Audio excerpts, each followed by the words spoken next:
c'est comment tu mesures l'efficacité de ce genre de dispositif. Donc clairement, effectivement, le verbatim de tes clients internes ou des utilisateurs que tu accompagnés là-dessus.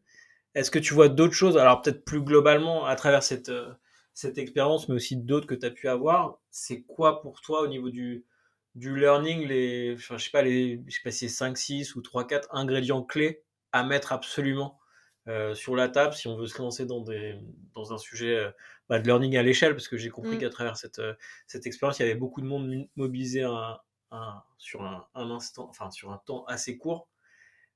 C'est quoi pour toi vraiment Ouais. les choses à ne pas oublier, ou alors les erreurs à ne pas faire, hein, tu le prends dans le Ouais, sens non, non, je vais que le tu prendre veux. dans les conditions à créer, je suis dans le positif. On retient mieux le positif. Le cerveau, il retient pas les trucs négatifs. Si je te dis: «Ne vois pas un éléphant rose», tu viens de voir un Oui, je éléphant vois, rose. oui. Bon, voilà. Heu, donc la première chose, c'est le sens. C'est-à-dire, tu vois, un programme comme ça, un parcours, est-ce qu'il s'inscrit dans le sens et dans la vision de l'entreprise? À l'époque, le groupe était en transformation. Gilles Pélisson allait prendre la tête du groupe. On était dans ce programme s'insérait dans la vision du groupe TF1 face à un nouvel écosystème business qui, bien sûr, avait complètement changé. C'était plus du tout les chaînes de télé, les concurrents. Ça, c'est la première chose. C'est que ça s'inscrive dans un mouvement, dans une vision de l'entreprise et que ça soit porté à la fois, évidemment, par le comité exécutif, mais évidemment par l'ensemble des managers, qui, bien sûr, étaient aussi dans le programme. J'arrive donc au deuxième point. Un des rares, un des rares, vraiment, c'est quasiment pour l'instant la seule fois que je l'ai vu, c'est une formation qui mélangeait de façon complètement aléatoire les managers et les équipes. J'ai jamais vu ça. Voilà, en général, tu as des formations pour les managers, des formations pour les collaborateurs. Troisième, c'est ce choix, vraiment, depuis le début, de se dire, ce programme, il est pour tout le monde. Donc, tous les collaborateurs sont passés dans ce parcours avec des équipes mixées. Pareil, on ne disait pas, on va mettre l'équipe du juridique plus l'équipe de la finance. Non, au même moment, on avait des gens du service client, des gens du service compta, on avait des vendeurs, on avait des marketeurs, on avait de tout.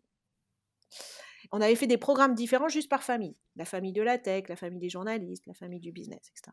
Mais à l'intérieur, on avait toutes les fonctions. Et puis, bien sûr, c'est le après. C'est-à-dire dans les conditions, c'est finalement comment derrière les managers et les collaborateurs vont continuer à porter ce qu'ils ont appris. Quelque chose est apprenant si tu l'utilises tout de suite la semaine d'après. Quelque chose est apprenant, ça c'est le cône d'apprentissage d'Edgar Dell. Si ce que viens d'apprendre, tu l'enseignes déjà à quelqu'un d'autre. Là, tu es au maximum du retour, entre guillemets, sur investissement et de l'efficacité de ton programme.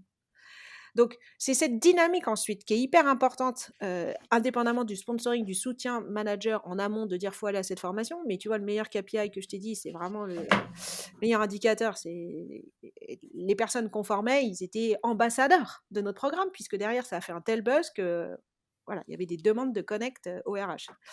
Et c'est vrai que le dernier point que j'ai cité, en général, c'est celui qui fait le plus défaut. Alors, quand on a lancé le programme Connect, il s'avère que, par chance, on avait aussi le programme d'intrapreneuriat à l'époque qui était en train de se monter.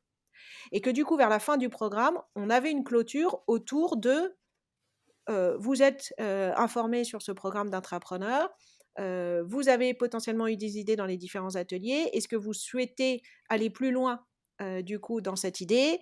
Tu vois, donc on avait une passerelle qui était déjà quand même assez forte. Mais évidemment, tout le monde n'a pas C'est envie d'être intrapreneur.